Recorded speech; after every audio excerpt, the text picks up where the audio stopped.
ہم وہی کہیں گے جو ہمارا دین ہم کو بتاتا ہے، عمل کرو تو تمہارا بھلا ہے۔ السلام علیکم ورحمۃ اللہ تعالی وبرکاتہ۔ الحمدللہ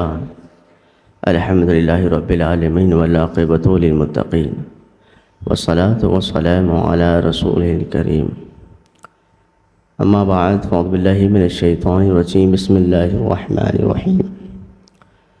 رضی اللہ عنہم ورضوا عنہ، صدق اللہ العظیم وصدق رسولہ النبی الامین المتین الکریم، ونحن على ذلك لمن الشاہدین والشاکرین والحمد للہ رب العالمین۔ ان اللہ وملائکتہ یصلون علی النبی یا ایھا الذین آمنوا صلوا علیہ وسلموا تسلیما۔ اللہم صل علی سیدنا شفیعنا مولانا محمد وآلہ وسلم صلاۃ والسلام علیک یا رسول اللہ صلی اللہ تعالی علیہ وسلم۔ آج کی تاریخ اہل سنت والجماعت کے لیے بہت ہی اہم تاریخ ہے۔ 18 ذی الحجہ یہ وہ تاریخ ہے جس تاریخ میں داماد پیغمبر، حیا کے پیکر، امیر المومنین حضرت عثمان غنی رضی اللہ تعالی عنہ کے شہادت کا دن، اور وہ شہادت کا دن بھی تھا جمعہ کا 18 ذی الحجہ 35 ہجری۔ تو اس تاریخ کو اہل سنت والجماعت خوب مناتے ہیں، ان کی یاد کو، ان کا تذکرہ کرتے ہیں، ان کے نام سے فاتح خوانی، میلاد مصطفیٰ، آراس، لنگر اور ہر وہ چیز جس کو کرنے سے اللہ تبارک و تعالی ثواب عطا فرماتا ہے، وہ ساری چیزیں اہل سنت و جماعت کرتی ہیں۔ بنی آدم میں انبیاء کرام کے بعد فضیلت میں سب سے زیادہ صحابہ کرام ہیں۔ وہ معصوم نہیں ہیں، لیکن پھر بھی انہوں نے وہ کام کیا ہے جس کے کام کرنے سے اللہ تبارک و تعالی خود ہی ارشاد فرما دیا، رضی اللہ عنہم ورضوا عنہ، وہ مجھ سے راضی ہے اور میں اس سے راضی ہوں۔ جب اللہ تبارک و تعالی صحابہ سے راضی ہیں اور صحابہ اللہ سے راضی ہیں، تو کون ایسا بیوقوف ہوگا جو صحابہ کی شان میں گستاخی کرے گا؟ اہل سنت والجماعت کا عقیدہ ہے کہ صحابہ ایسے ویسے نہیں بنتے ہیں، نہ تو صحابہ عمل سے بنتے ہیں، نہ عبادت سے بنتے ہیں، نہ ریاضت سے بنتے ہیں، صحابہ مصطفیٰ کریم کے نظر سے بنتے ہیں۔ میرے آقا کریم صلی اللہ تعالی علیہ وسلم کے نظر خاص سے صحابی بنتے ہیں۔ دیکھیں آپ صحابہ کرام کو، انہی میں سے معزز ایسے شخصیات موجود ہیں جن کے بارے میں خود میرے مصطفیٰ نے فرمایا کہ ما انا علیہ و صحابی، یہ میرے صحابہ ہیں۔ اگر ان کے طریقہ کار پر کوئی چلے گا، اور یہ کالنجوم کی طرح ہے، یعنی کہ یہ ستاروں کے مانند ہے، کوئی بھی اگر کسی بھی ستارے کو فالو کر لے گا، کسی بھی صحابی کی پیروی کر لے گا، وہ جنتی ہیں۔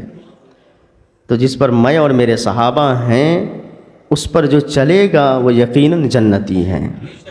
حضرت عثمان غنی رضی اللہ تعالی عنہ کی شخصیت تو وہ شخصیت ہے کہ حضرت آدم علیہ السلام سے لے کر قیامت تک کوئی ایسا شخص نہیں ہوگا جس کی نکاح میں ایک نبی کی دو شہزادیاں آئی ہوں، اور یہ صرف حضرت عثمان غنی رضی اللہ تعالی عنہ کی وہ ذات ہے جن کے نکاح میں نبی کریم صلی اللہ تعالی علیہ وسلم کی دو شہزادیاں حضرت رقیہ، حضرت ام کلثوم رضی اللہ تعالی عنہما آئیں۔ اور حضرت علی رضی اللہ تعالیٰ عنہ خود کہتے ہیں کہ حضرت عثمان غنی رضی اللہ تعالیٰ عنہ کو ذوالنورین، نورین فرشتوں کے مجمع میں بھی کہا جاتا ہے، اس لیے 2 مرتبہ آپ نے ہجرت کی، ایک مرتبہ حبشہ اور پھر دوسری مرتبہ مدینہ منورہ۔ اور حضرت علی رضی اللہ تعالیٰ عنہ خود ہی کہتے ہیں کہ جب حضرت ام کلثوم رضی اللہ تعالیٰ عنہ کی جب انتقال وہ فرما گئیں تو حضور صلی اللہ تعالیٰ علیہ وسلم نے ارشاد فرمایا، اے عثمان، اگر میرے پاس 40 بیٹیاں ہوتی تو میں ایک بعد ذکر عثمان تیرے نکاح میں دے دیتا۔ کیا شان ہے حضرت عثمان غنی رضی اللہ تعالیٰ عنہ کا، بڑے بردبار تھے، بڑے نرم مزاج تھے، اور حیا کے ایسے پیکر کہ خود نبی کریم صلی اللہ تعالیٰ علیہ وسلم ارشاد فرماتے ہیں کہ ایک جگہ سے حضرت عثمان غنی گزر رہے تھے اور فرشتہ موجود تھا تو فرشتے بھی حیا کرنے لگے۔ اب ظاہر سی بات ہے، نبی کریم صلی اللہ تعالیٰ علیہ وسلم ایک جگہ، حضرت عائشہ صدیقہ کی روایت ہے، حضور صلی اللہ تعالیٰ علیہ وسلم حضرت عائشہ صدیقہ رضی اللہ تعالیٰ عنہ کے حجرے میں موجود ہیں اور آپ لیٹے ہوئے ہیں، اتنے میں حضرت ابو بکر صدیق رضی اللہ تعالیٰ عنہ تشریف لائے۔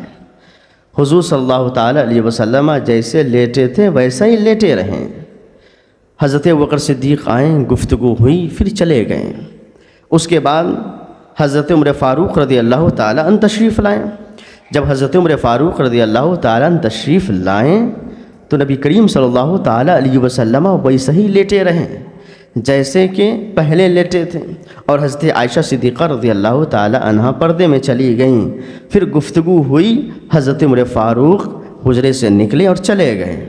پھر اس کے بعد حضرت عثمان غنی رضی اللہ تعالیٰ عنہ تشریف لائیں تو میرے آقا کریم صلی اللہ تعالیٰ علیہ وسلم اٹھ کر بیٹھ گئے اور اپنے آپ کو درست کیا۔ حضرت عائشہ صدیقہ رضی اللہ تعالیٰ عنہ یہ ساری چیزیں دیکھ رہی تھیں۔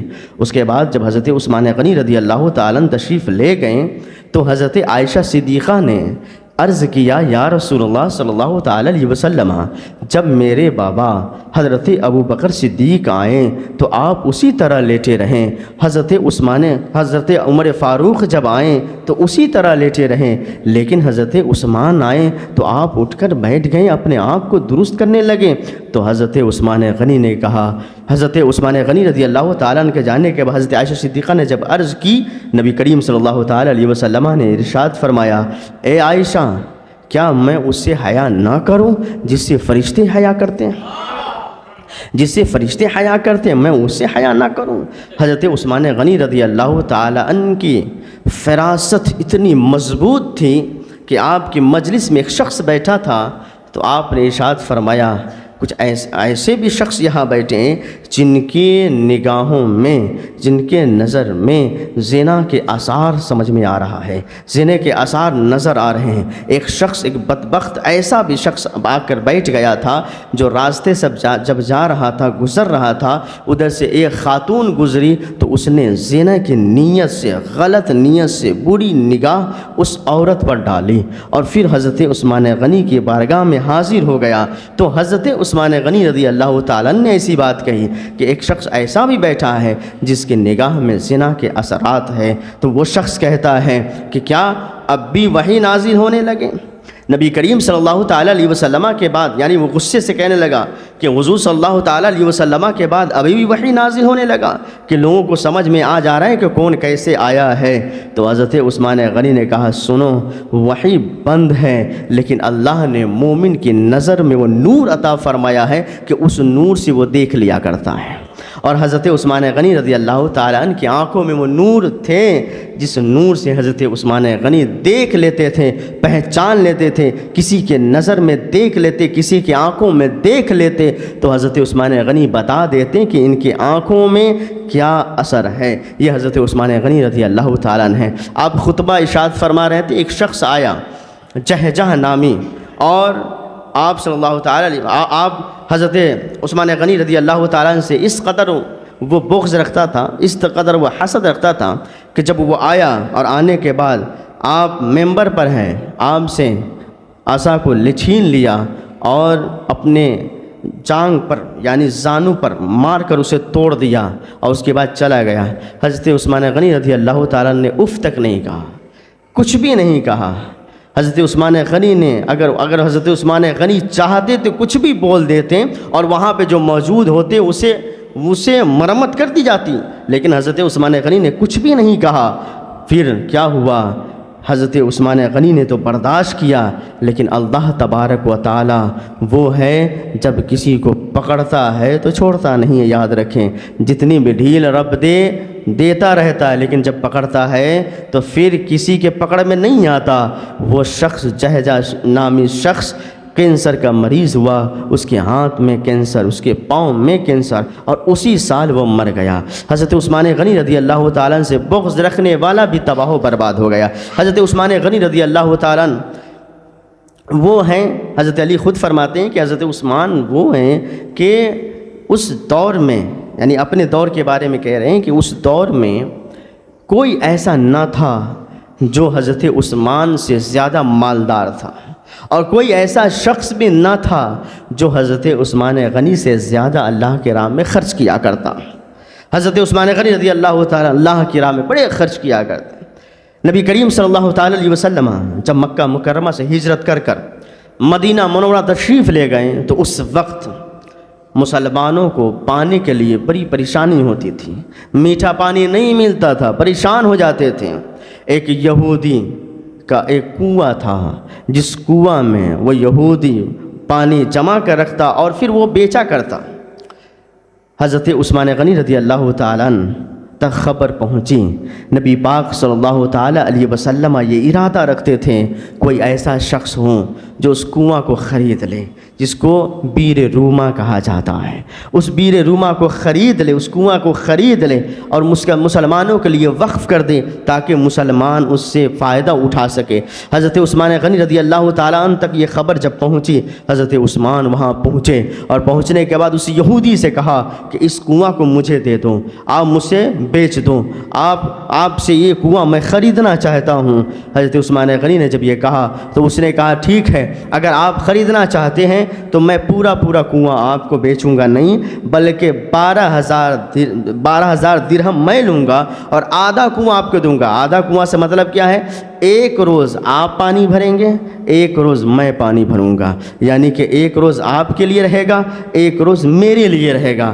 حضرت عثمان غنی رضی اللہ تعالیٰ خرید لیے، حضور صلی اللہ تعالیٰ علیہ وسلم کی بارگاہ میں حاضر ہوئے کہ یا رسول اللہ صلی اللہ تعالیٰ علیہ وسلم، میں نے بیر روما کو خرید لیا ہے اور مسلمانوں کے لیے وقف کر دیا ہے۔ نبی کریم صلی اللہ تعالیٰ علیہ وسلم بڑا خوش ہوئے، اور مسلمان کیا کیے، ایک ہی دن میں اتنا پانی بھر لیتے کہ دوسرے دن کے لیے کافی ہو جاتا۔ جب دوسرے دن یہودی کا نمبر آتا تو کوئی بھی پانی خریدنے نہیں جاتا، یہ پریشان ہو گئے۔ پھر حضرت عثمان غنی کو بلایا اور کہا کہ ایسا ہے کہ آپ اس کنواں کو پورے طور پر خرید لیجئے۔ حضرت عثمان غنی نے پھر 8,000 درہم دی اور اس کے بعد وہ کنواں مسلمانوں کے لیے وقف کر دیا گیا۔ نبی کریم صلی اللہ تعالیٰ علیہ وسلم کتنا خوش ہوئے ہوں گے کہ حضور صلی اللہ تعالیٰ علیہ وسلم خود خواہش کر رہے تھے کہ بیر روما خرید کر کوئی مسلمانوں کے لیے وقف کر دے، اور اگر کسی نے خرید کر وقف کیا تو وہ حضرت عثمان غنی رضی اللہ تعالیٰ نے۔ اتنے بڑے سخی کہ جنگ تبوک کے موقع پر اس قدر لوگ ساز و سامان، کھانے پینے اور سواری، ان تمام چیز کے لیے پریشان تھے۔ حضور صلی اللہ تعالیٰ علیہ وسلم کی بارگاہ میں تمام صحابہ موجود ہیں۔ حضور صلی اللہ تعالیٰ علیہ وسلم آپ نے خطبہ ارشاد فرمایا اور کہا کہ ہے کوئی جو اس موقع پر، اس وقت، اس قدر کٹھن دور چل رہا ہے، کوئی ہے جو مسلمانوں کی مدد کریں؟ تمام صحابہ بیٹھے رہیں، خاموش تھے۔ حضرت عثمان غنی رضی اللہ تعالیٰ کھڑے ہوں گے، کہا یا رسول اللہ صلی اللہ تعالیٰ علیہ وسلم، میں 100 اونٹ ساز و سامان کے دینا چاہتا ہوں۔ میرے آقا کریم صلی اللہ تعالیٰ علیہ وسلم خوش ہو گئے۔ حضرت عثمان غنی پھر بیٹھ گئے۔ حضور صلی اللہ تعالیٰ علیہ وسلم پھر آپ نے خطبہ ارشاد فرمایا اور کہا ہے کوئی جو اس وقت مسلمانوں کے لیے مدد کرنا چاہے تو کر سکتا ہے۔ تمام صحابہ ابھی بھی خاموش تھے۔ حضرت عثمان غنی پھر کھڑے ہوئے، کہا یا رسول اللہ صلی اللہ تعالیٰ علیہ وسلم 200 اونٹ ساز و سامان کے عثمان آپ کی بارگاہ میں دینا چاہتا ہے۔ حضرت عثمان غنی پھر کہہ کر بیٹھ گئے۔ حضور صلی اللہ تعالیٰ علیہ وسلم پھر خطبہ ارشاد فرمانے لگے، اور پھر آپ نے ارشاد فرمایا ہے کوئی جو مسلمانوں کی ابھی مدد کرے؟ پھر سب خاموش تھے، سب بیٹھے رہے۔ حضرت عثمان غنی پھر کھڑے ہوئے، کیوں نہ کھڑے ہوتے؟ حضور صلی اللہ تعالیٰ علیہ وسلم پکار رہے ہیں، پکار رہے نبی کریم صلی اللہ تعالیٰ علیہ وسلم، تو حضرت عثمان غنی کیوں نہ کھڑے ہو؟ تیسری مرتبہ جب میرے آقا کریم صلی اللہ تعالیٰ علیہ وسلم نے کہا، ارشاد فرمایا ہے کوئی جو مسلمانوں کی اس وقت مدد فرمائے؟ حضرت عثمان غنی پھر کھڑے ہوئے، کہیں یا رسول اللہ صلی اللہ تعالیٰ علیہ وسلم عثمان 300 اونٹ ساز و سامان کے آپ کی قدموں میں رکھنا چاہتا ہے۔ نبی کریم صلی اللہ تعالیٰ علیہ وسلم خوش ہونے لگے اور کہا ہے عثمان سنو، رب کی بارگاہ میں دعا کرتا ہوں، اے پاک پروردگار عالم تو عثمان سے راضی ہو جا، اس لیے کہ میں عثمان سے راضی ہو گیا۔ حضرت عثمان غنی رضی اللہ تعالیٰ عنہ اللہ کی راہ میں اس قدر خرچ کیا کرتے تھے، اس قدر خرچ کیا کرتے تھے۔ ایک انصاری حضور صلی اللہ تعالیٰ علیہ وسلم کی بارگاہ میں حاضر ہوئے اور حاضر ہو کر عرض کیا کہ یا رسول اللہ صلی اللہ تعالیٰ علیہ وسلم، میرا جو مکان ہے، جو میرا گھر ہے، اس گھر کے بازو میں ہی، یعنی میرے گھر کے بازو میں بغل میں ایک مسلمان کا گھر ہے، لیکن وہ مسلمان نام کا تھا، منافق تھا، یعنی منافق مسلمان۔ اس وقت نفاق ظاہر نہیں ہوا تھا، منافق پہچان میں اس وقت نہیں آئے تھے، ظاہر نہیں ہوئے تھے، تو وہ منافق مسلمان تھا۔ کہا ایک شخص ہے میرے گھر کے پاس، وہ اس کے گھر میں ایک درخت ہے جس کی شاخیں میرے گھر کی طرف ہے، اور میں چاہتا ہوں کہ وہ شخص مجھے وہ درخت بیچ دے۔ اب جب کہ نبی کریم صلی اللہ تعالیٰ علیہ وسلم کو وہ انصاری جب یہ عرض گزار ہونے لگے، نبی کریم صلی اللہ تعالیٰ علیہ وسلم نے اس منافق مسلمان کو بلایا اور بلا کر کہا کہ سنو، وہ درخت جو اس انصاری کے گھر میں، آپ اسے انہیں دے دیجئے، انہیں فروخت کر دیجئے، اور اللہ تبارک و تعالی جنت میں تمہیں درخت عطا فرمائے گا۔ یہ نبی کریم صلی اللہ تعالیٰ علیہ وسلم نے جب ارشاد فرمایا کہ تم اسے، اس انصاری کو وہ درخت دے دو، دنیا میں تم یہ درخت دو گے، اللہ تبارک و تعالی تجھے جنت میں درخت عطا فرمائے گا۔ منافق تھا وہ، کیسے سمجھتا؟ واپس چلا گیا اور پھر دینے سے انکار کر دیا، دینے سے انکار کر دیا۔ جب یہ بات حضرت عثمان غنی رضی اللہ تعالی عنہ کو معلوم ہوا، جب یہ بات معلوم ہوئی، حضرت عثمان غنی رضی اللہ تعالی عنہ اس منافق کے پاس گئے، اور جانے کے بعد کہتے ہیں سنو، تجھے جنت میں درخت نہیں چاہیے، ٹھیک ہے، میں تجھے اپنا پورا باغ ایک دیتا ہوں، تم اسے رکھ لو، یہ درخت اس انصاری صحابی کو دے دو۔ اب جب کہ اسے یہ لالچ آئی کہ ہاں یہ پورا باغ جو ایک علاقے کا باغ ہے، یہ عثمان غنی مجھے دے رہے ہیں، تو ایک درخت دینے میں کیا پریشانی ہے، اس نے دے دی۔ حضرت عثمان غنی رضی اللہ تعالیٰ عنہ حضور صلی اللہ تعالیٰ علیہ وسلم کی بارگاہ میں حاضر ہوتے ہیں، اور حاضر ہونے کے بعد کہتے ہیں یا رسول اللہ صلی اللہ تعالیٰ علیہ وسلم، کیا وہ اب بھی ڈیل باقی ہے، اب بھی وہ چیز باقی ہے؟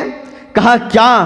کہا کہ آپ نے کہا تھا اس منافق اس شخص سے کہ اگر وہ اپنا درخت اس انصاری صحابی کو دے دے تو اللہ تبارک و تعالی جنت میں اسے درخت عطا فرمائے گا، کیا اب بھی وہ چیز باقی ہے؟ نبی کریم صلی اللہ تعالی علیہ وسلم نے ارشاد فرمایا ہاں ہاں وہ چیز اب بھی باقی ہے۔ حضرت عثمان غنی کہتے ہیں یا رسول اللہ صلی اللہ تعالی علیہ وسلم، کیا کوئی شخص اگر اس درخت کو خرید کر اس انصاری انصاری کو دے دے تو کیا اب بھی اسے جنت میں درخت مل جائے گا؟ میرے آقا کریم صلی اللہ تعالیٰ علیہ وسلم ارشاد فرماتے ہیں ہاں اگر کوئی شخص اس درخت کو خرید کر انصاری کو دے دے اللہ تبارک و تعالیٰ جنت میں اسے درخت عطا فرمائے گا۔ حضرت عثمان غنی رضی اللہ تعالیٰ کہتے یا رسول اللہ اگر میں خرید کر دوں تو کیا اب بھی وہ چیز باقی ہے؟ میرے آقا کریم ارشاد فرماتے ہیں اے عثمان ہاں اگر تم خرید کر دو گے تو تمہارے لیے بھی اللہ جنت میں درخت عطا فرمائے گا۔ تو حضرت عثمان غنی کہتے ہیں یا رسول اللہ میں نے خرید لی ہے، میں نے اپنا باغ اسے دے دی ہے اور اس درخت کو انصاری کے لیے میں نے چھوڑ دیا ہے۔ میرے آقا ارشاد فرماتے ہیں اے عثمان سنو اگر تم نے خرید کر اس انصاری کو دے دیے ہو تو اللہ تبارک و تعالی تجھے جنت میں درخت عطا فرمائے گا۔ حضرت عثمان غنی رضی اللہ تعالیٰ وہ تھے جو ہر وقت اللہ اس کے رسول کی رضا کے خاطر جیتے تھے، اپنے مال کو مال نہ سمجھا بلکہ اپنے مال کو اللہ اس کے رسول پر خرچ کرتے رہے یہاں تک کہ عہد فاروقی ہے قحط سالی پڑ گئی، بہت قحط سالی پڑی اور اس قدر قحط سالی پڑی کہ غلے کے لیے لوگ ترس رہے تھے۔ شروع کا معاملہ اس وقت ایسے معاملے تھے کہ زیادہ فاروانی نہیں ہوتی تھی، پریشان تھے لوگ۔ دو روایت ہے، ایک عہد فاروقی کی ایک عہد صدیقی کی۔ جب حضرت عثمان غنی رضی اللہ تعالیٰ کو معلوم ہوا کہ ایسے ایسے معاملات ہیں اور اس وقت کچھ ایسے بھی لوگ تھے جب دیکھتے تھے کہ قحط سالی آنے والی ہے تو غلے خود ہی خرید کر اسٹاک کر لیتے اور پھر اس کے بعد جب دیکھتے ہیں کہ اب مارکیٹ میں اس چیز کی فراوانی نہیں ہے تو اس وقت زیادہ سے زیادہ قیمت میں بیچا کرتے اور لوگوں کو لوٹا کرتے۔ آج بھی ایسے حالات ہوتے ہیں کہ اگر کوئی چیز انسان خرید لیتا ہے اسے اسٹاک رکھتا ہے اور انتظار میں رہتا ہے کہ اس کا مارکیٹ جب ڈاؤن ہوگا تب میں اپنے مال کو نکالوں گا اور زیادہ منافع میں بیچوں گا، اس لیے کہ اس وقت زیادہ فراوانی ہوگی نہیں، میں جتنا قیمت مانگوں گا لوگ اتنے قیمت میں دے دیں گے۔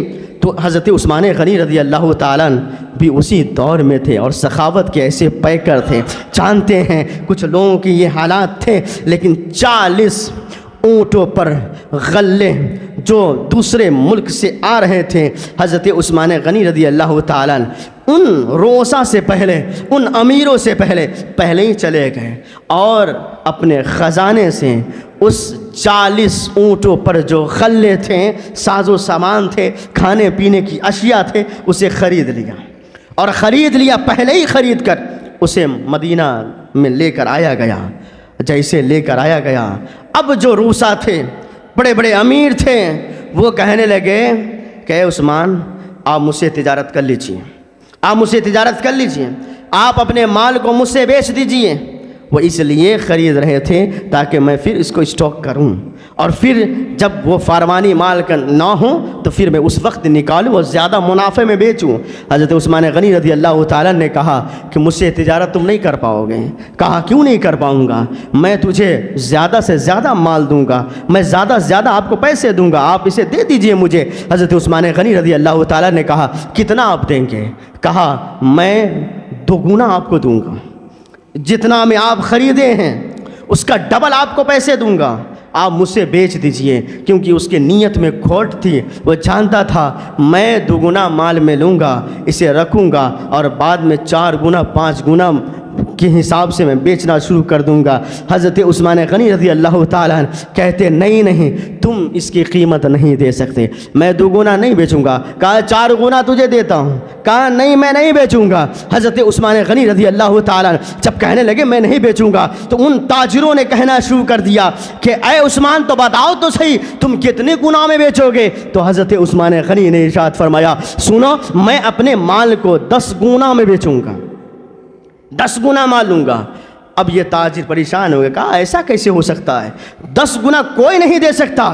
اے عثمان غنی آپ بہت بڑے تاجر ہیں لیکن آپ 10 گنا لے رہے ہیں، ایسا نہیں ہو سکتا، آپ کو اتنا مال کوئی نہیں دے سکتا۔ تو کہا مجھے بیچنا ہے تو 10 گنا ہی میں تجارت کروں گا، ایک مال کی قیمت اگر 1 روپیہ ہے تو 10 روپیہ اس مال کا لوں گا، 1 لاکھ روپیہ ہے تو 10 لاکھ روپیہ لوں گا، یعنی 10 گنا میں لوں گا۔ حضرت عثمان غنی رضی اللہ تعالیٰ نے جب یہ قید لگانا شروع کیا، جتنے رؤساء تھے، جتنے امیر تھے، سب الگ ہو گئے۔ حضرت عثمان غنی نے ایک بڑا میدان دیکھا اور اس کے بعد 40 اونٹوں پر جو ساز و سامان لدے تھے، جو غلے لدے تھے، تمام کو میدان میں اتروا دیا اور پھر اعلان کر دیا، اے لوگو تمہارے لیے یہ مفت ہے، جس کو جتنا چاہے وہ لے جا سکتا ہے، جس کو جتنا چاہے وہ لے جا سکتا ہے۔ جب حضرت عثمان غنی نے یہ اعلان فرمایا، جتنے تاجر تھے سب حاضر ہو گئے۔ اے عثمان یہ کیا کر رہے ہیں، یہ کیا کر رہے ہیں آپ فری میں دے رہے ہیں، آپ کچھ بھی منافع نہیں لے رہے ہیں، آپ فری میں دے رہے ہیں۔ حضرت عثمان غنی نے کہا تجھے لگتا ہے کہ میں فری میں دے رہا ہوں، میں نے جو کہا تھا میں اسی پر اب بھی قائم ہوں کہ میں 10 گنا میں اسے بیچوں گا، 10 گنا میں اسی کی تجارت کروں گا۔ یہ تاجر پریشان ہو گئے، کہنے لگے ایسا کیسے ہو سکتا ہے، آپ تو فری میں بانٹ رہے ہیں، آپ تو ایسا ہی دے رہے ہیں، کسی سے کچھ نہیں لے رہے ہیں۔ کہنے لگے تجھے نہیں معلوم کہ اللہ رب العزت کی بارگاہ میں اگر کوئی 1 روپیہ خرچ کرتا ہے، اللہ تبارک و تعالیٰ اسے 10 گنا نیکیاں عطا فرماتا ہے۔ میں نے اللہ تبارک و تعالیٰ سے تجارت کی ہے، تجھ روسا سے نہیں کی ہے، بلکہ رب کی بارگاہ میں نے یہ خرچ کیا ہے، اللہ تبارک و تعالیٰ ہر دانے کے بدلے 10 گنا مجھے ثواب عطا فرمائے گا۔ ایسی تجارت یہ حضرت عثمان غنی رضی اللہ تعالیٰ نہیں کر سکتے، اتنی بڑی سخی سخاوت کے اتنے پیکر، اور حال یہ تھا عبادت و ریاضت، یہ حال آپ امیر تو تھے، دولت مند تھے، لیکن رب کی بارگاہ میں ہمیشہ عبادت و ریاضت میں لگے رہتے تھے۔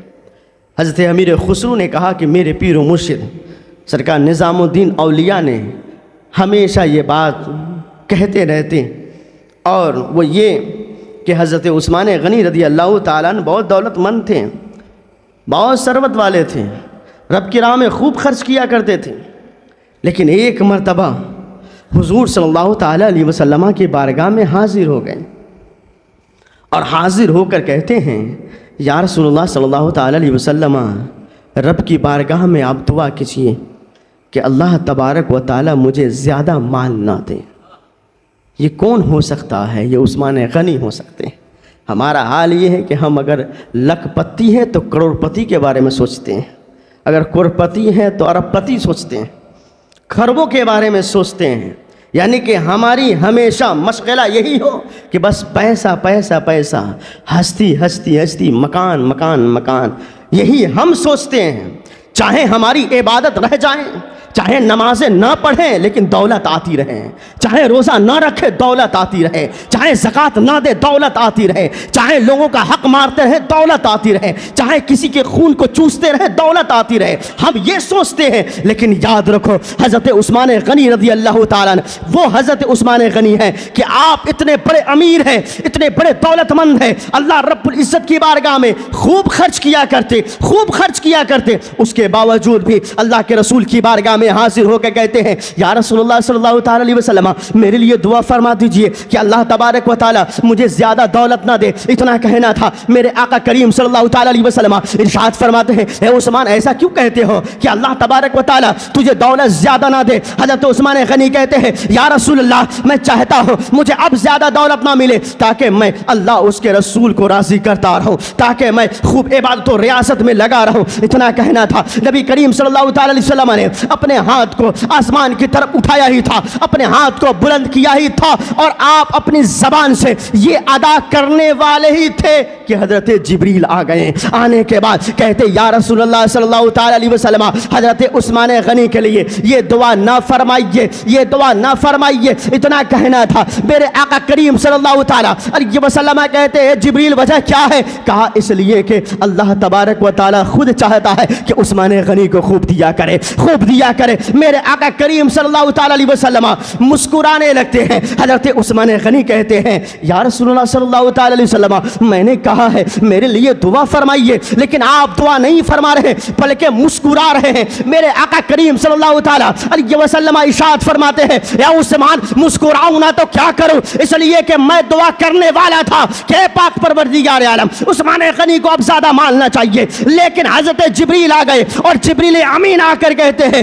یا رسول اللہ صلی اللہ تعالیٰ علیہ وسلم آپ عثمان غنی کے لیے دعا یہ نہ کرے کہ اللہ تبارک و تعالیٰ ان کو مال نہ دے، اس لیے اللہ تبارک و تعالیٰ خود چاہتا ہے کہ عثمان غنی کو اور مال دے، اس لیے کہ اللہ تبارک و تعالیٰ اسے خوب دیتا ہے جو اللہ کی راہ میں خرچ کیا کرتا ہے۔ اے عثمان تو اللہ کی راہ میں خرچ کرتا ہے، اس لیے اللہ تبارک و تعالیٰ تجھے اور عطا فرماتا ہے، تجھے اور عطا فرماتا ہے۔ یہ حضرت عثمان غنی رضی اللہ تعالیٰ نے آپ کی سخاوت، آپ کا تقوی، آپ اس قدر مقام رکھتے تھے کہ بیان سے باہر ہے۔ حضرت عثمان غنی رضی اللہ تعالیٰ کا وہ وقت بھی آیا جب آپ کو خلیفہ منتخب کیا گیا۔ حضرت عمر فاروق رضی اللہ تعالیٰ جب آپ انتقال ہونے لگے، جب اس دنیا سے کوچ کرنے لگے، تو آپ نے 6 اشخاص کو منتخب فرمایا تھا اور کہا تھا کہ انہوں نے اگر جس کو بھی خلیفہ منتخب کر لیا ان میں سے اس کو خلیفہ بنا دیا جائے گا۔ حضرت عثمان غنی رضی اللہ تعالیٰ عنہ پر سب کا اتفاق رہا، حضرت عثمان غنی کو خلیفہ بنا لیا گیا۔ حضرت عثمان غنی کو جب خلیفہ بنایا گیا تو اس وقت 24 ہجری کو حضرت عثمان غنی خلیفہ بنے۔ 6 سال تک ایسے معاملات رہے کہ سب سے پہلے 24 ہجری کو رے کو آپ نے فتح کیا، جبکہ وہ فتح پہلے ہو چکا تھا۔ اس کے بعد پھر وہ مسلمانوں کے قبضے سے چلا گیا، پھر اس کے بعد حضرت عثمان غنی نے فتح کی، پھر 25، 26، 27 اسی طرح آپ نے کارنامہ ادا کرتے رہیں یہاں تک کہ حضرت عثمان غنی رضی اللہ تعالیٰ عنہ 6 سال تک آپ نے جو خلافت کی اس میں کسی کا بھی کوئی بھی اعتراض نہ رہا۔ لیکن جب 6 سال کمپلیٹ ہو گئے، 6 سال مکمل ہو گئے، اس کے بعد لوگوں میں نفرتیں شروع ہو گئیں، لوگ نفرت کرنے لگے، حسد کرنے لگے، بہت سارے معاملات ایسے آنے لگے جو حضرت عثمان غنی رضی اللہ تعالیٰ عنہ کو تکلیف پہنچانا شروع کر دیا گیا۔ 12 سال تک آپ نے خلافت کے کام کو انجام دیا، امور کو انجام دیا، 6 سال تک کچھ بھی نہیں رہا۔ اس کے بعد پھر آپ پر اس قدر لوگ خفا ہونے لگے، آپ کو تکلیف دینے لگے اور حضرت عثمان غنی رضی اللہ تعالیٰ عنہ کے پیچھے پڑنے لگے۔ حضرت عثمان غنی رضی اللہ تعالیٰ عنہ مصر میں عبداللہ ابن ابی سرح کو آپ نے وہاں کا گورنر منتخب کیا، اور پھر ہوا کیا، جب وہ گورنر منتخب ہوا تو وہاں ظالمانہ چال چلنے لگے، بہت لوگوں کو بس ظلم کرنے لگے۔ اس قدر ظلم کہتے جو اسلام اجازت نہیں دیتی ہے، اس طرح جب ظلم کرنے لگے، مصر سے کچھ لوگ آئے اور آنے کے بعد تقریباً کئی لوگ، اس میں محمد بن ابو بکر صدیق رضی اللہ تعالیٰ عنہ بھی موجود تھے، تمام کے تمام لوگ حضرت عثمان غنی رضی اللہ تعالیٰ عنہ کی بارگاہ میں آئے اور آنے کے بعد کہا کہ آپ نے جس کو گورنر مصر کا بنایا ہے وہ بہت بڑا ظالم ہے، لوگوں پر بہت ظلم کرتا ہے، آپ اسے معزول کر دیجئے، وہاں پہ کسی اور کو آپ گورنر منتخب کر دیجئے۔ جب ساری چیزیں آپ نے سن لی اس کے بعد آپ نے لکھا اور پھر لکھ کر بھیجا کہ جاؤ تم انہیں کہنا کہ یہ ساری چیزیں نہ کرے بلکہ ظلم نہ کرے، لوگوں جو رعایا ہے اس کی خدمت کرنے کے لیے تمہیں گورنر بنایا گیا۔ جب یہ بات ان سے کہی گئی تو 4 شخص جا کر جب ان سے کہا تو انہوں نے اسے قتل کر دیا، یعنی عبداللہ ابن ابی سرح نے اسے قتل کر دیا کہ تم میری شکایت جا کر عثمان غنی کو کہیں، قتل کر دی، مار ڈالا۔ پھر کچھ یعنی 700 لوگ مصر سے جب حضرت علی کی بارگاہ میں آئے اور حضرت زبیر، حضرت طلحہ وغیرہ موجود تھے، ان سے کہا کہ یہ گورنر اس قدر ظلم و زیادتی کر رہے ہیں کہ جو شکایت کرنے آتا اسے بھی مار ڈال رہا ہے۔ تو حضرت علی رضی اللہ تعالیٰ عنہ، حضرت طلحہ، حضرت زبیر، یہ لوگ درخواست پیش کی حضرت عثمان غنی رضی اللہ تعالیٰ عنہ کی بارگاہ میں کہ دیکھیے آپ نے جس کو گورنر بنایا ہے وہ اس قدر ظلم کر رہا ہے، اس کو معزول کر دیں۔ پھر حضرت عثمان غنی نے کہا وہ 700 لوگوں سے کہ آپ جس کو بھی اپنا پیشوا بنانا چاہتے ہیں، جس کو بھی آپ اپنا گورنر بنانا چاہتے ہیں، اسے آپ اپنا گورنر بنا لیجیے، آپ نامزد کیجیے، میں ان کا نام لکھ دیتا ہوں۔ سبوں نے کہا محمد بن ابو بکر صدیق رضی اللہ تعالی عنہما کو گورنر بنا دیا جائے۔ آپ نے لکھ دی، تحریر کر دی، مہر مار دی، ان کو دے دیا۔ اب اس کے بعد یہ لوگ اسے لے کر چلے گئے، مصر کے جانب چلنے لگے۔ ادھر جب یہ مصر کے جانب جانے لگے، ابھی آدھے رستے بھی کوچ نہیں کیے، قریب ہے مدینہ کے، ابھی ایک شخص کو دیکھا کہ تیزی کے ساتھ ایک اونٹنی پر سوار ہے، حبشی غلام ہے اور وہ مصر کی طرف جا رہا ہے۔ حضرت محمد بن ابو بکر صدیق رضی اللہ تعالیٰ عنہ اور آپ کے ساتھ جتنے لوگ تھے انہیں پکڑا، اور پکڑنے کے بعد کہا تم ادھر کہاں جا رہے ہو؟ کہا کہ میں مصر کی طرف جا رہا ہوں۔ جب اس کے چیک کیے گئے، جب اس کی تلاشی لی گئی تو اس میں ایک خط ملا جس میں یہ لکھا ہوا تھا کہ محمد بن ابو بکر اور جتنے لوگ جا رہے ہیں وہاں فلاں فلاں شخص ہے، وہ جیسے ہی مصر پہنچے گا اے عبداللہ ابن ابی سرح اسے تم قتل کر دینا۔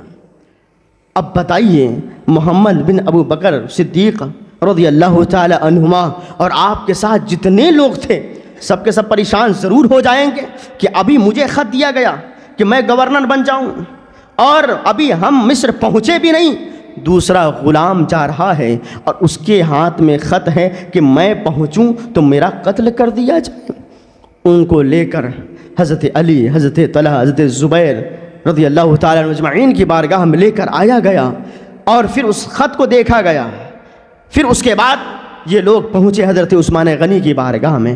حضرت عثمان غنی رضی اللہ تعالیٰ عنہ کی بارگاہ میں پہنچنے کے بعد یہ لوگ کہتے ہیں کہ یہ بتائیے یہ اونٹنی کس کی ہے؟ حضرت عثمان غنی نے کہا یہ اونٹنی میری ہے۔ کہا یہ حبشی غلام کس کا ہے؟ کہا یہ حبشی غلام بھی میرا ہے۔ کہا یہ خط جو اس میں لکھا ہوا یہ خط کس کا ہے؟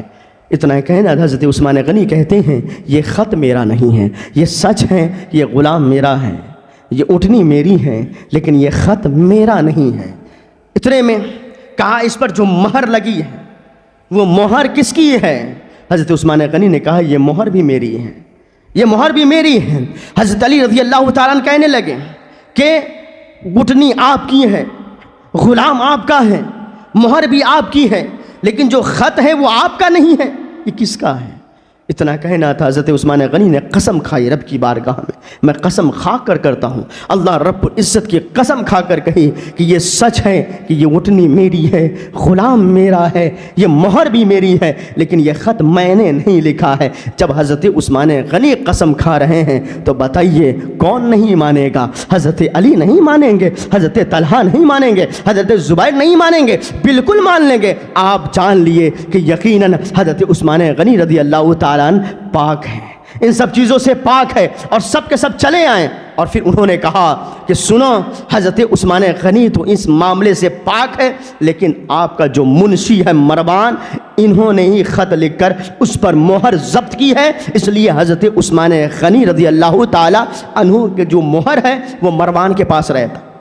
اور یہ بہت بڑا ظالم ہے، یہ بہت بڑا ظالم، یہ مروان جو تھا، اور اس نے ہی لکھی تھی۔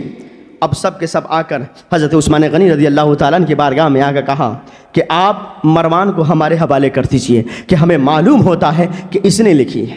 اور حضرت عثمان غنی بھی جانتے تھے کہ یہ مروان ہی کا کام، لیکن حضرت عثمان غنی رضی اللہ تعالیٰ نے مروان کو ان کے حوالے نہ کیا، اس لیے کہ یہ بنو امیہ کا شخص تھا، اور اس وقت بنو امیہ کے سب سے زیادہ علاقوں میں گورنر بنے ہوئے تھے۔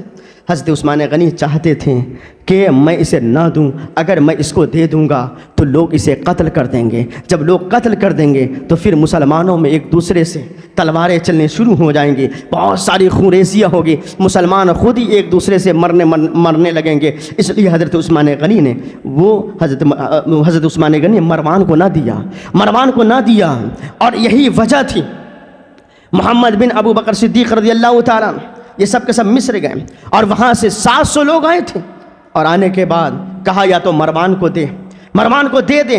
حضرت عثمان غنی نے مروان کو نہ دیا تو یہ لوگ کہنے لگے یا تو آپ خلافت چھوڑ دیں، تو آپ نے خلافت بھی نہ چھوڑا. اس لیے میرے آقا کریم صلی اللہ تعالیٰ علیہ وسلم نے ارشاد فرمایا تھا, اے عثمان سنو, اللہ تبارک و تعالیٰ تجھے ایک وقت خلافت کا پوشاک پہنائے گا اور تم اس کو اتارنا نہیں, ہرگز تم اس کو اتارنا نہیں. حضرت عثمان غنی سمجھ گئے یہی فتنے کا ظہور ہے, ہم اسے نہیں اتار سکتے, ہم اسے نہیں اتار سکتے.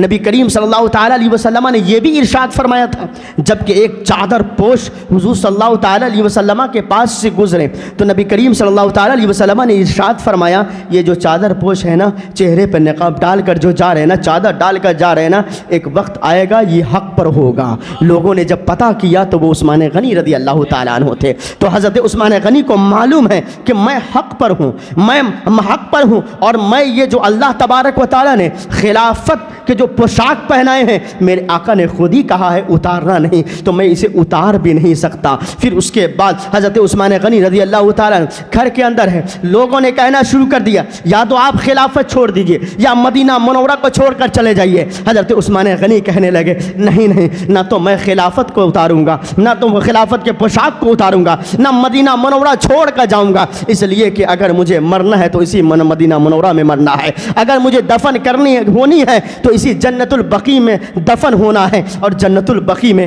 کتنے بہت بڑے بڑے صحابہ موجود ہیں, اہل بیت اطہار موجود ہیں, اور جنت البقیع جو آج جنت البقیع ہے نا, وہ میدان بھی حضرت عثمان غنی نے خریدا تھا. معلوم ہے کب خریدا تھا؟ میرے آقا کریم صلی اللہ تعالیٰ علیہ وسلم کے ساتھ جب حضرت عثمان غنی رضی اللہ تعالیٰ چہل قدمی کے لیے گئے, حضور صلی اللہ تعالیٰ علیہ وسلم نے جب اس جگہ کو معائنہ کیا تو آپ نے ارشاد فرمایا کہ عثمان اگر یہ جگہ مسلمانوں کے لیے ہو جاتا تو بہت بہتر ہوتا. حضرت عثمان غنی رضی اللہ تعالیٰ آپ دھیرے سے وہاں سے نکلے, سامنے دیکھا جگہ کا مالک موجود تھا, اس کے قریب گئے اور جانے کے بعد کہتے ہیں کہ اس جگہ کو تم بیچو گے؟ اس نے کہا نہیں, یہ جگہ میں نہیں بیچ سکتا. کہا تجھے جتنی قیمت چاہیے میں عثمان تجھے دے دوں گا, تم بیچ دو. اس نے کہا کہ کیا آپ اتنی چیزیں ہمیں دے دیں گے جتنا مانگوں گا؟ اس نے جتنی درہم مانگے حضرت عثمان غنی نے اسے اتنا دے دیا, اور پھر حضور کی بارگاہ میں حاضر ہو گئے. میرے آقا کریم صلی اللہ تعالیٰ علیہ وسلم ارشاد فرماتے ہیں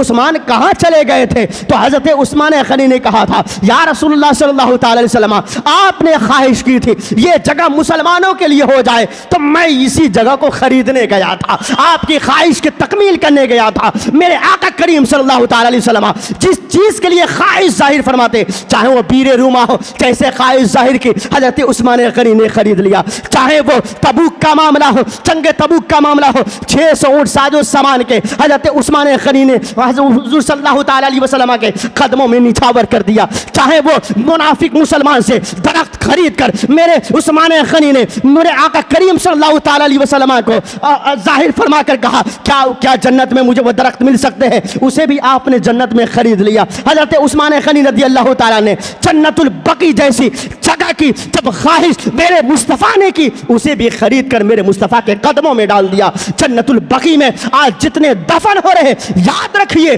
وہ جنت البقیع کی جو میدان ہے, جو جگہ ہے, وہ کسی اور نے نہیں خریدا ہے بلکہ حضرت عثمان غنی نے خریدا ہے. کیسے چلے جاتے ہیں حضرت عثمان غنی مدینہ منورہ چھوڑ کر؟ حضرت عثمان غنی رضی اللہ تعالیٰ عنہ کہتے ہیں نہ تو میں مدینہ چھوڑ کر جاؤں گا اس لیے کہ میں مدینہ چھوڑ کر جاؤں, مدینہ میں میرے مصطفیٰ ہے جن کے لیے میں جیا ہوں, جن کے لیے مجھے مرنا ہے. میں مدینہ چھوڑ کر جاؤں, خلافت چھوڑ دو, خلافت نہیں چھوڑ سکتا, اس لیے نہیں چھوڑ سکتا. میرے مصطفیٰ نے کہا ہے کہ اللہ رب العزت تجھے خلافت کا پوشاک پہنائے گا, تم ہرگز نہیں اتارنا, فتنے کا ظہور ہوگا. یہ فتنے ہیں, میں اتاروں گا نہیں. مروان کو دے دو, کہا مروان کو نہیں دوں گا, اس لیے میں نہیں چاہتا کہ میری وجہ سے مدینہ منورہ میں خون کے فوارے چلے, میں یہ بھی نہیں چاہتا. حضرت عثمان غنی رضی اللہ تعالیٰ عنہ کو 40 روز تک آپ کو محاصرہ کر لیا گیا, آپ کو گھر میں بند کر لیا گیا. حضرت علی رضی اللہ تعالیٰ عنہ کو جب معلوم ہوا تو حضرت علی رضی اللہ تعالیٰ نے حضرت امام حسین کو, حضرت امام حسن کو آپ کے دروازے پر تعینات کر دیا. تلوار لے کر امام حسن امام حسین کھڑے ہو گئے. حضرت طلحہ حضرت زبیر کے بچوں نے بھی آ کر تلوار لے کر کھڑے ہو گئے اور کہا کوئی ایسا شخص ہو جو اس دروازے سے داخل ہو کر بتا دے. کوئی داخل نہیں ہو سکا, لیکن اللہ اکبر, ایک وقت ایسا آیا, یہی 18 ذی الحجہ ہے, جمعہ کا دن ہے, عصر کے وقت میں یہ کچھ ایسے منافقین تھے جو پیچھے سے دروازے کو پھلانگ کر آ کر حضرت عثمان غنی رضی اللہ تعالیٰ عنہ کو شہید کر دیا. آپ کی بیوی حضرت نائلہ تھی, ان کی انگلیاں کٹ گئی, اور نبی کریم صلی اللہ تعالیٰ علیہ وسلم کہ وہ داماد پیغمبر حضرت عثمان غنی رضی اللہ تعالیٰ شہید کر دیے. فَسَيَكْفَكُهُمُ اللَّهُ, اللہ تبارک و تعالیٰ ان کے لیے کافی ہے. یہ جو آیت پڑھ رہے تھے اس پر خون کے چھینٹے بھی پڑ گئے. حضرت عثمان غنی رضی اللہ تعالیٰ جانتے ہیں جب شہید ہو گئے نا, حضرت نائلہ کھڑی ہو کر کہی تھی کہ اے لوگوں سنو, حضرت عثمان شہید ہو گئے ہیں. جانتے ہیں یہ شہادت بھی میرے مصطفیٰ صلی اللہ تعالیٰ علیہ وسلم کا مزدہ تھا. جب میرے آقا کریم صلی اللہ تعالیٰ علیہ وسلم جب آقا کریم صلی اللہ تعالیٰ علیہ وسلم مقام احد پر تھے, پہاڑ احد پر چڑھے تھے, تو اس وقت پہاڑ زلزلہ بڑھتا ہوا تھا, پہاڑ ہلنے ڈولنے لگا تھا. احد کا پہاڑ جب ہلنے لگا تھا اس وقت میرے آقا کریم صلی اللہ تعالیٰ علیہ وسلم نے ارشاد فرمایا, اے پہاڑ ٹھہر جا, اس لیے کہ تیرے پشت پر ایک نبی ہے, ایک صدیق ہے, دو شہید ہیں. اور اس وقت کون تھے؟ ایک میرے آقا تھے, ایک صدیق اکبر تھے, ایک عمر فاروق تھے, ایک عثمان غنی تھے. میرے آقا نبی ہیں, وہ موجود تھے. حضرت ابوبکر صدیق جو صدیق ہے وہ بھی موجود تھے. اور دو کے بارے میں میرے مصطفیٰ نے کہا یہ دو شہید ہیں. حضرت عمر کی بھی شہادت ہو گئی, حضرت عثمان غنی بھی جانتے تھے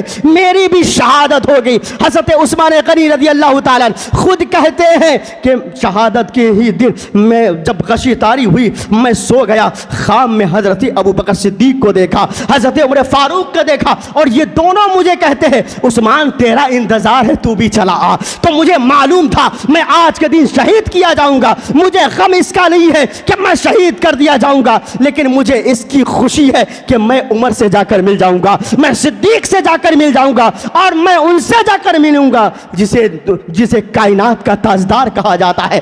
میرے مصطفیٰ کریم صلی اللہ تعالیٰ علیہ وسلم کی بارگاہ میں چلا جاؤں گا.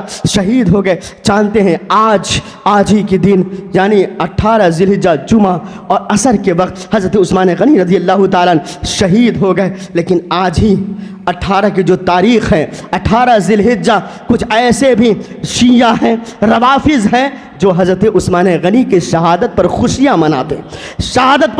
مناتے ہیں. وہ جان لیں حضرت عثمان غنی رضی اللہ تعالیٰ عنہ وہ ہیں کہ جن کو میرے مصطفیٰ نے پسند فرمایا ہے. اللہ تبارک و تعالیٰ کے حبیب نے کہا تھا اے پاک پروردگار عالم میں عثمان سے راضی ہوں, تو بھی راضی ہو جا. اب حضرت عثمان غنی کے شہادت پر جو خوشیاں منائیں گے, عید غدیر کا نام دیتے ہیں. تعجب ہوتا ہے, ایک شیعہ کا میں نے بیان سنا, اس میں وہ کہتا ہے کہ یہ اہل سنت والجماعت والے ہیں جو یہ کہتے ہیں کہ ان کے نزدیک دو ہی عید ہے, ایک عید الفطر ہے, ایک عید قربہ ہے. عید الفطر تو فطرے والا ہے اور عید القربہ گوشت کھانے کا ہے, اور ہمارے نزدیک تیسرے بھی عید ہے جو اسلام کا اصل ہے جسے عید غدیر کہا جاتا ہے. اسے نہیں معلوم ہے. تم اہل سنت والجماعت سے خارج ہو, تم اہل سنت والجماعت سے خارج ہو, مرنے کے بعد جہنم بھی تجھے رسید ہوں گے. یاد رکھنا اہل سنت والجماعت کے لیے دو عیدیں نہیں ہیں, کتاب پڑھ لو معلوم ہوگا. اہل سنت والجماعت کے لیے 3 عیدیں ہیں. اور کون کون سی عیدیں ہیں؟ ایک تو عید الفطر ہے, ایک عید الاضحیٰ ہے, اور ایک عیدوں کا عید میلاد النبی صلی اللہ تعالی علیہ وسلم ہے. تجھے معلوم ہوگا کہ عید میلاد النبی یہی اصل ہے. اس لیے کہ میرے مصطفیٰ جب اس دھرتی پر تشریف لائے تو آپ کے تشریف آوری کی وجہ سے اللہ رب العزت نے اپنے ربوبیت کا اعلان بھی فرمایا اور پورے کائنات کو پیدا فرمایا. میرے مصطفیٰ کو اگر اللہ تبارک و تعالی پیدا کرنا نہیں چاہتا, نہ تو کائنات بناتے, نہ شمس و قمر کو بناتے, نہ بحر و بر کو بناتے, نہ زمین و سما کو بناتے, نہ کرسی عرش کو بناتے, بلکہ اسی لیے بنایا کہ میرے مصطفیٰ جا رہے ہیں, اسی لیے میرے مصطفیٰ کی جو پیدائش ہوئی ہے اس دین کو ہم عیدوں کا عید میلاد النبی کہتے ہیں. یاد رکھیں عید غدیر مناتے ہیں. عید غدیر کیوں مناتے ہیں؟ اس کی اصل وجہ یہ ہے کہ عید غدیر اس لیے مناتے ہیں مقام غدیر پر میرے مصطفیٰ کریم صلی اللہ تعالی علیہ وسلم نے حضرت علی رضی اللہ تعالیٰ عنہ کے ہاتھ کو پکڑا اور اٹھایا تھا اور کہا تھا من کنت مولا ہوں فعلی مولا, جس کا مولا میں ہوں اس کا مولا علی ہے. یہ سچ ہے, میرے مولا علی ہیں. یہ سب اہل سنت والجماعت کا عقیدہ ہے کہ میرے مولا علی ہے، لیکن اس سے یہ مقصد وہ نہیں لیتے ہیں، مولا مقصد نہیں لیتے، مددگار مقصد نہیں لیتے، بلکہ وہ مقصد کیا لیتے ہیں؟ اس سے مطلب یہ لیتے ہیں کہ علی بلا فصل خلیفہ ہے، اور اہل سنت والجماعت کا یہ عقیدہ ہے بلا فصل خلیفہ عثمان بھی نہیں ہے، بلا فصل خلیفہ عمر بھی نہیں ہے، بلا فصل خلیفہ علی بھی نہیں ہے، بلا فصل خلیفہ اگر کوئی ہے تو حضرت ابو بکر صدیق رضی اللہ تعالیٰ عنہ ہے۔ یاد رکھے، یہ عقیدہ رکھ کر حضرت علی رضی اللہ تعالیٰ عنہ کے چوتھے نمبر کا بھی انکار کرتا ہے۔ اسی عید غدیر کے موقع پر اس کا عقیدہ یہ ہے کہ انبیاء کرام کے بعد سب سے افضل، سب سے افضل حضرت علی ہے، اور یہ بھی عقیدہ رکھتے ہیں کہ نبی پاک صلی اللہ تعالیٰ علیہ وسلم کے بعد، نبی پاک صلی اللہ تعالیٰ علیہ وسلم کے بعد سب سے افضل علی ہے، چاہے وہ انبیاء کے بعد ہو۔ معاذ اللہ، ہمارا عقیدہ ایسا عقیدہ نہیں ہے، بلکہ بنی آدم میں سب سے زیادہ وہ مقام و مرتبہ انبیاء کرام کا ہے، ان کے بعد صحابہ کا مقام ہے، اور ان صحابہ میں سب سے اول پوزیشن پر کسی کا نام ہے تو وہ حضرت ابو بکر صدیق ہے، دوسرے نمبر پر، دوسرے پوزیشن پر جن کا نام ہے اسے عمر کہا جاتا ہے، اور تیسرے پوزیشن پر جن کا نام ہے اسے عثمان کہا جاتا ہے، اور چوتھے نمبر پر جن کا نام ہے اسے حیدر قرار کہا جاتا ہے۔ تو عید غدیر کے موقع پر یہ تو دیکھ لیے کہ عید غدیر کے موقع پر حضرت علی کے ہاتھ کو اٹھا کر کہا من کنت مولا فعلی مولا، لیکن یہ معلوم نہیں رہا کہ میرے مصطفیٰ نے جب حضرت ابو بکر صدیق کے ہاتھ کو پکڑا تھا، عمر فاروق کے ہاتھ کو پکڑا تھا، اور پھر مسجد نبوی سے باہر نکلے تھے اور کہا سنو میرے صحابہ گواہ ہو جانا، جس طرح میں ابھی نکل رہا ہوں اس طرح میدان محشر میں بھی نکلوں گا، اس طرح میدان محشر میں نکل گیا۔ یہ معلوم ہو گیا عید غدیر کے موقع پر حضرت علی کے ہاتھ کو اٹھایا گیا، اور پھر اس پر طرح طرح کے واہیات اپنے مذہب کو قائم کر لیے، لیکن یہ نہیں معلوم ہوا۔ میں کہنا چاہتا ہوں سن لیجئے کہ یہ حضرت علی کے ہاتھ کو پکڑ کر کہا تھا مقام غدیر پر کہ من قلت مولا فعلی مولا، جس کے مولا میں ہوں اس کا مولا علی ہے۔ یہ یاد رہا ہے، اور یہ یاد نہیں رہا جب میرے مصطفیٰ کریم صلی اللہ تعالی علیہ وسلم حضرت عثمان غنی کو بھیجا تھا۔ آپ صلح حدیبیہ کے موقع پر یاد رکھیں، مقام حدیبیہ سے جب میرے آقا کریم صلی اللہ تعالی علیہ وسلم مکہ کے سرزمین پر بھیجا تھا، جاؤ کفار و مشرکین سے کہہ دینا میں عمرہ کے غرض سے آ رہا ہوں۔ حضرت عثمان غنی گئے تھے، آپ نے کہا تھا میں عمرہ کے غرض سے، میرے مصطفیٰ آ رہے ہیں، 1400 صحابہ کے ساتھ آ رہے ہیں۔ اس وقت انہوں نے کہا تھا نہیں، اس سال میں عمرہ ہونے نہیں دوں گا، وہ مجھ سے لڑنے آ رہے ہوں گے۔ اور پھر اس کے بعد عثمان سے کہا اے عثمان غنی، اگر آپ کو طواف کرنا ہے تو اکیلے طواف کر سکتے ہیں۔ حضرت عثمان غنی نے کہا تھا میں طواف نہیں کروں گا، اس لیے کہ میں طواف اسی وقت کروں گا جب آگے آگے میرے مصطفیٰ ہو، پیچھے پیچھے عثمان ہو۔ اس وقت لوگ بلبلا مچا دیے تھے کہ عثمان شہید ہو گئے، تو میرے مصطفیٰ کریم صلی اللہ تعالیٰ علیہ وسلم نے اب یہ جملہ یاد رکھے، یہ کہتے ہیں کہ عید غدیر کے موقع پر حضرت علی کے ہاتھ کو اٹھا کر کہا تھا کہ جس کے مولا میں ہوں اس کا مولا علی ہے۔ تو آپ عید غدیر منا رہے ہیں تو عثمان غنی کی شان میں گستاخیاں کر رہے ہیں، لیکن یہ حدیث آپ بھول گئے جب مصطفیٰ کریم صلی اللہ تعالیٰ علیہ وسلم نے اپنے ایک ہاتھ کو لیا تھا اور دوسرے ہاتھ کو کہا تھا یہ میرا ہاتھ ہے، یہ عثمان کا ہاتھ ہے۔ جب علی کے ہاتھ کو پکڑ کر کہا تو عید غدیر مناتے ہو، اور جب عثمان غنی کے ہاتھ کو نہ پکڑا تھا بلکہ اپنے ہاتھ کو عثمان کا ہاتھ بتایا، تو بتاؤ وہ کتنی بڑی عید ہو سکتی ہے۔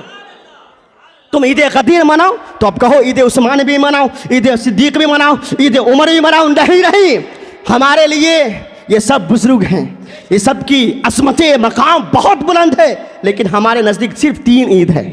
سب کی عظمت الگ ہے، لیکن عید ہمارے نزدیک صرف 3 ہے، وہ یا تو عید الفطر ہو یا عید الاضحیٰ ہو، اور عیدوں کا عید میلاد النبی، عیدوں کا عید میلاد النبی ہے۔ تیسرا کوئی عید غدیر ہمارے نزدیک درست نہیں ہے۔ جو عید غدیر مناتے ہیں گویا کہ اپنے لیے جہنم کا راستہ تیار کرتے ہیں۔ اہل سنت والجماعت کے نزدیک اگر عید ہے تو وہ عید میلاد النبی ہے، جس کے صدقے میں مولا نے پوری کائنات پیدا فرمائی۔ حضرت مولا علی شیر خدا کی عظمت ہمارے سینوں میں ہے، صحابہ کرام کی عظمتیں ہمارے سینوں میں ہیں، اہل بیت اطہار کی عظمت ہمارے سینوں میں ہے۔ ہم کبھی بھی اہل سنت والجماعت کسی بھی صحابی کا گستاخ نہیں ہو سکتے، اس لیے کہ جو صحابی کا گستاخ ہوگا وہ جہنم کا شکار ہوگا۔ جو صحابی سے محبت کرے گا، جو اہل بیت اطہار سے محبت کرے گا، وہ یقیناً جنت میں چلا جائے گا۔ اور اعلیٰ حضرت کا وہ شعر یاد رکھے اور اپنے ذہن و دماغ سے عید غدیر کو نکال دیجئے، اس لیے کہ اعلیٰ حضرت امام احمد رضا خان فاضل بریلوی نے فرمایا، سونا جنگل رات اندھیری چھائی بدلی کالی ہے، سونے والوں جاگ کے رہیو چوروں کی رکھوالی ہے۔ اللہ رب العزت کی بارگاہ میں دعا ہے کہ اللہ تبارک و تعالی ہم سب کو اہل سنت والجماعت پر مضبوطی سے قائم و دائم عطا فرمائے۔